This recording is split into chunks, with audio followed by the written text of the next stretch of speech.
in Azam City. You're watching One TV News Channel. One TV News Channel. Serving you with information, news, sports, and public affairs. One TV News Channel. One TV News Channel. Serving you with love. Ang telebisyong pangmasa. One TV News Channel. One TV News Channel.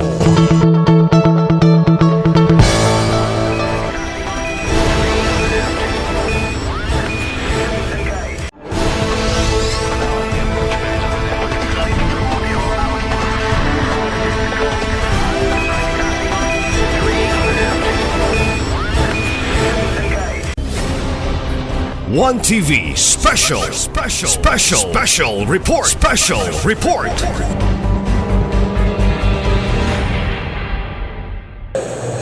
Honorable Simplicia Neri, present.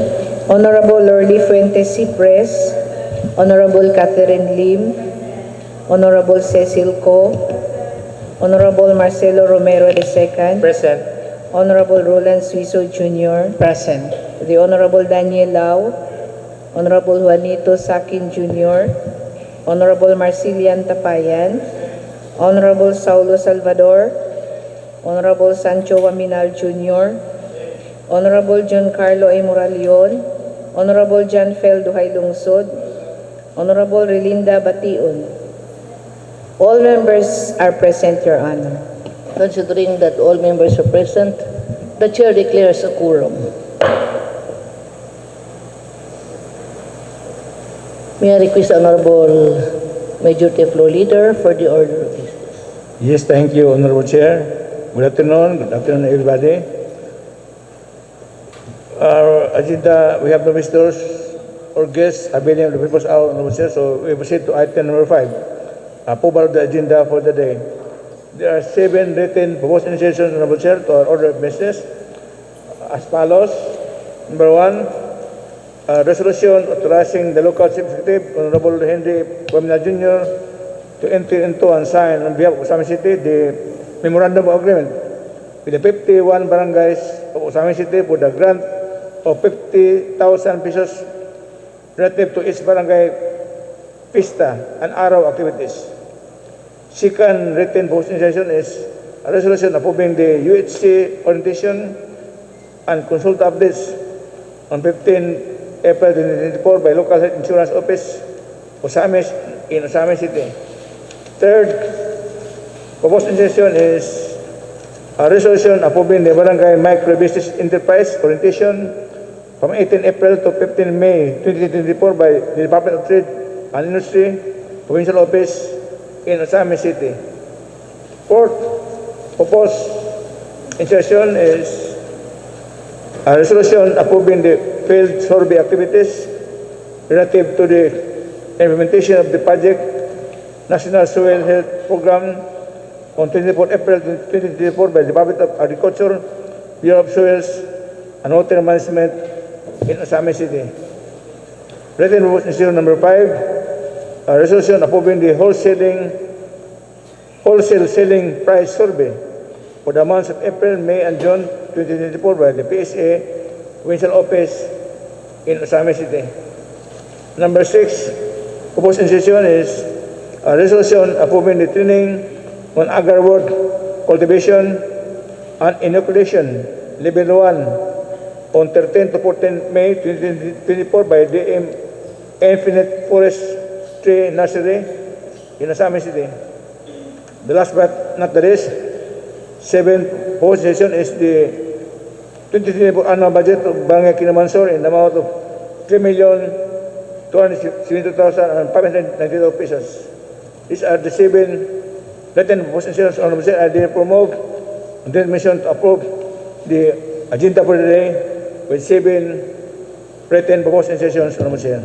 Presented by the Honorable Majority Floor Leader for the approval of our agenda for today with 7 inclusions as being presented. Motion approved. Thank you, Honorable Chair. Item number 6, approval of the minutes of previous session. Everybody was given copies of the minutes of our regular session on March 19, 2024. I guess everybody was able to peruse and examine the quotation thereof, Honorable Chair. In that regard, I move the motion to dispense with the reading of the minutes of a previous regular session on March 19, 2024 and approve the said minutes in toto, Honorable Chair. There's a motion from the Honorable Majority Floor Leader to dispense the reading of the minutes of the previous sessions and approve the same. Motion approved. Thank you, Honorable Chair. Item number 7, first reading, reverse of business. Please proceed to letter B. Proposed resolution on the days of Honorable Marcelian Sitapayan, a resolution reverting the total amount of 213,400 pesos from capital outlay, furniture and pictures, 140,000, information and communication technology equipment, 50,000, maintenance, other operating expenses, repair and maintenance, machinery equipment, other machinery equipment, 23,400, to be reverted to the following items: semi-expendable machinery and equipment expenses, ICT equipment, 104,891, repair and maintenance, semi-expendable machinery and equipment expenses, 50,509, other maintenance and operating expenses, 20,000. I move on the motion to approve this revision for the first reading with revisions, Honorable Chair. Move with the Honorable Majority Floor Leader for first reading with reservations as being presented. Motion approved. Thank you, Honorable Chair. Due to the urgent demand of public interest and to espouse sound fiscal management and to afford our City Council with sufficient equipment which are insufficient at present due to various requests from our staff, Honorable Chair, for the computer and printer and scanner, and also to be able to afford the possible repairs and maintenance of our issued vehicles by the LGU of Osamis. I move this motion to approve this revision for the second and final reading, waiving the internal rules, Honorable Chair.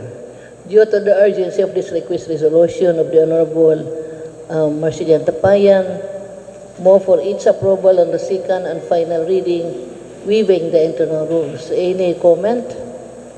Remarks? Hearing none. Motion approved on the second and final reading, waiving the internal rules. Thank you, Honorable Chair. Letter C, petitions or requests proceeding, Barangay 2024 annual budgets duly endorsed by the City Budget Officer for approval.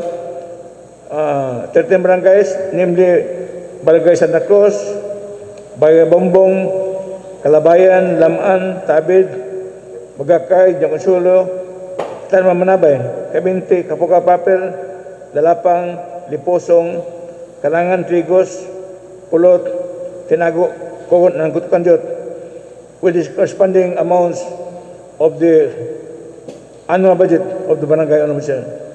I now yield to the Chairman of the Committee on Barangay Affairs, Honorable John Carlo Moraleon, to introduce and recommend action on these 18 items, annual budgets of the 18 barangays of Osamis City, Honorable Chair.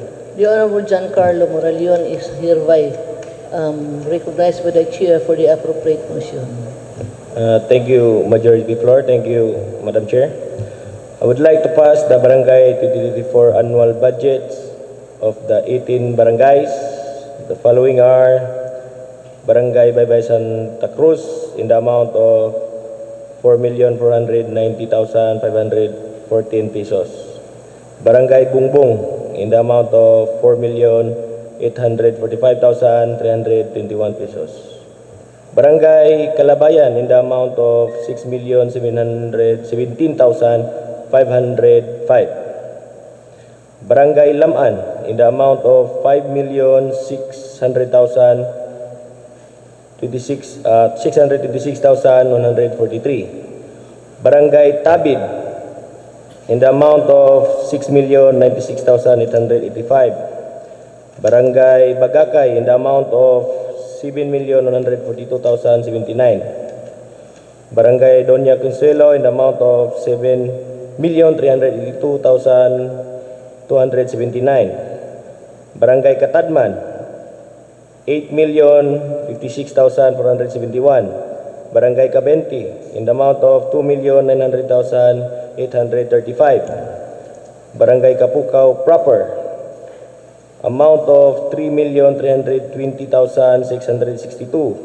Barangay Dalapang, in the amount of 2,911,611. Barangay Lipusong, 3,219,633. Barangay Karangan, amount of 7,240,072. Barangay Trigos, 3,258,122. Barangay Pulot, 7,244,832. Barangay Tinago, 12,550,653. Barangay Kugon, 4,039,457. Barangay Gutukanjut, 3,336,622. I would like to pass for first reading with reservation, Madam Chair. The Honorable Moralion is passing this 8th Barangay 2024 annual budget for first reading with reservations as being presented. Motion approved. Madam Chair, considering the necessity and urgency of the said annual budgets, and it is being reviewed by the City Budget Office, I would like to pass for second and final reading, waiving the internal rules, Madam Chair. Due to urgency of this request, the Honorable Moralion is passing this 2024 annual budget of the 8th Barangay for the second and final reading, waiving the internal rules. Is there any comment, remarks? Hearing none, motion approved on the second and final reading, waiving the internal rules. Thank you, Honorable Chair. We proceed to letter D, page 2, messages and communications.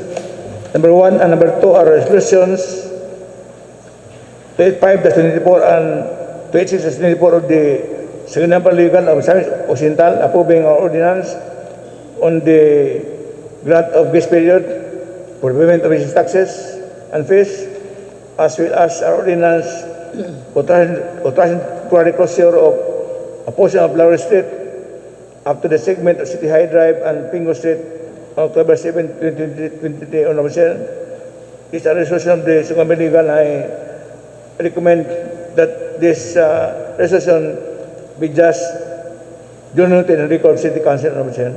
On messages and communications for items number 1 and 2, move by the Honorable Majority Leader that this be just duly noted. Thank you, Honorable Chair. Number 3, basic communication dated March 22, 2024 from Indira A. Carpio, OIC, Supervising Auditor, Commission Audit, management letter on the compliance audit of transfer of the unexpended balance of local disaster risk reduction and management fund to the special trust fund and the reversion of balances still unutilized after 5 years to the general fund for the period January 1, 2023 to December 31, 2020. Honorable Chair, we are glad by the findings of the Commission audit, and may I read the conclusion on this audit. Based on the audit work performed, we found that the City of Samis is compliant in all material respects with the provisions of the last paragraph of Section 21 of the Republic Act number 10121 as expounded in items 5.1, 5.10, and 5.1.13 of the COA Circular number 2012-002, September 12, 2012. So we congratulate the LGO for this compliance, Honorable Chair. And in the meantime, I recommend that this memorandum be just duly noted and record City Council, Honorable Chair. This basic communications dated March 22, 2024 from Indira A. Carpio, the OIC Supervising Auditor on the Commission on Audit, moved by the Honorable Majority Floor Leader that this be just duly noted. Thank you, Honorable Chair. Number 4, the LG Region 10 message dated March 18, 2024 with subject advisory dated March 7, 2024 regarding the submission of skills training requirement of barangays for the implementation of the Technical Education and Skills Development Authority, TISDA, sa barangay program. Again, I move that this communication by the IG be just duly noted and record City Council officer.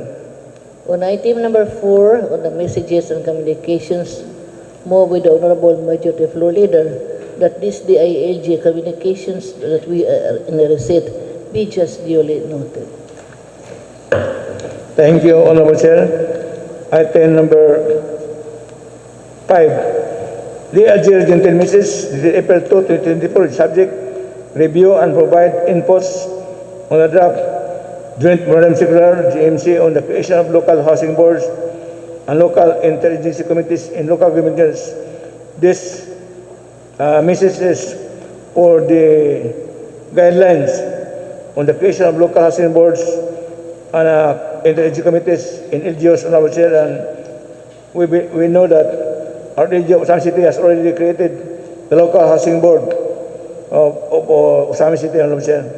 So, unless there are remarks from Honorable Dikisiso, the Chairman of the Committee on Zoning and Housing, who is also a member of the local housing board of Osami City, Honorable Chair, we proceed to item number 6. Item number 5 be just duly noted. Yes, Honorable Chair. Item number 6, letter dated March 25, 2024 from Attorney Salvacion C. Bakay, OIC, Public Affairs and Communication Service, Department of Interior and Local Government, with subject, alleged partiality of Punong Barangay Evelyn Laron Nicolas of Barangay 50 District of Osami City. Honorable Chair, we are informed that there's already a pending case before the court.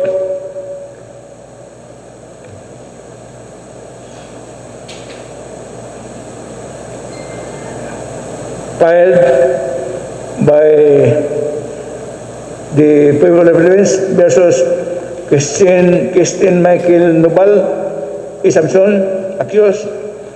And this case was related to the concern and complaint filed by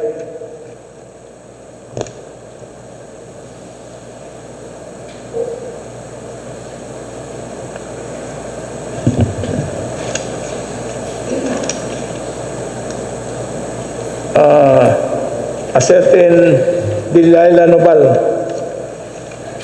of the 50th District, This court case, although already in court, is separate from any admin case filed with City Council. Since this is endorsed to us, Officer, for our action, and we are required to furnish copy also to the DILG on the action we have taken on this endorsement. I recommend, Officer, that we will respond by writing a letter to the complainant, Dilala Esnubal, to comply with the provisions of the local government code in filing an administrative complaint against barangay officials by filing a verified complaint with a certificate of non-forum shopping, so that this august body could act officially on the said complaint, Honorable Chair, and we could convene as a quasi-judicial body to hear this complaint if ever this council would find merit to the complaint being filed by Ms. Dilala Isnubal.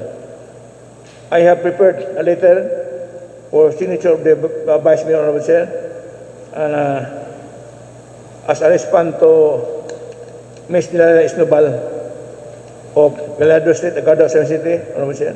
Mr. Escobar? Dilala Isnubal. His complaint is in favor of her daughter, Christine Michelle Nobal Isamson, who was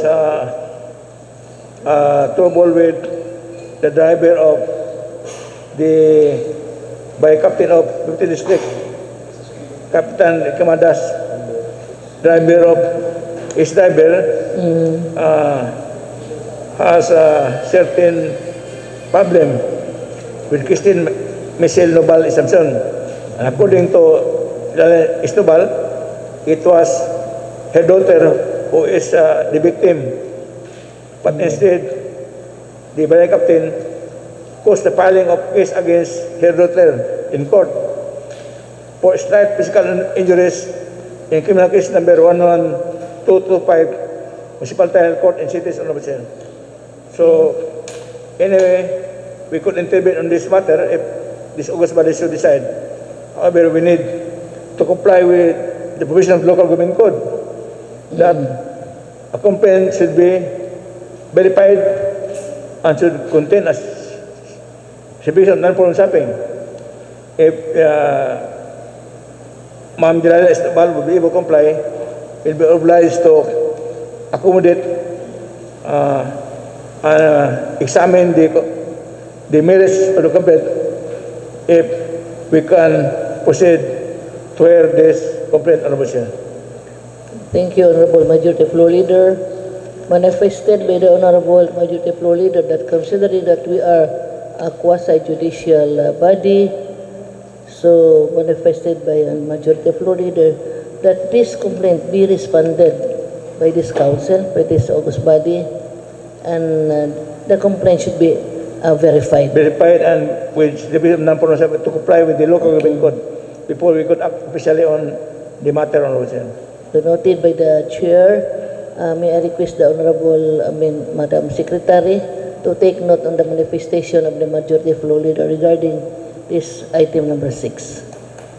Thank you, Honorable Chair. Item number 7, General Fund, saving of costs and other financial statements, Honorable Chair, available at the Office of Secretary of Sanggunian and can be available on demand upon the request of any member of the August body. In the meantime, I move that this general fund statements, financial statements, be just unilaterally record City Council of Michelle. These financial reports on general fund and other statements move with the Majority Floor Leader that this be just duly noted. Any comments or remarks? Hearing none, motion approved. There are no committee reports submitted under item number 8. Item number 9, calendar of business. Please proceed to letter C. Unassigned business whereby we have 7 appointment sessions. I may start with the first appointment session, resolution authorizing the local executive Honorable Hindi Pamela Jr. to enter in and sign on behalf of Samis City the memorandum of agreement with the 51 barangays of Samis City for the grant of 50,000 pesos relative to its barangay pista and araw activities. And I'm here to the Chairman of the Committee on Barangay Affairs, Honorable John Carlo Moraleon, to introduce and recommend action on this first item on the motion. The Honorable Giancarlo is hereby recognized by the Chair for the appropriate motion. Thank you, Majority Floor. Thank you, Madam Chair. I would like to pass a resolution authorizing the local chief executive, Honorable Henry F. Ominana Jr., to enter and sign on behalf of Sami City the memorandum of agreement MOA with the 51 barangays of Sami City for the grant of 50,000 pesos relative to its barangay fiesta and araw activities. Passing for first reading with reservation, Madam Chair. For first reading with reservations, motion approved.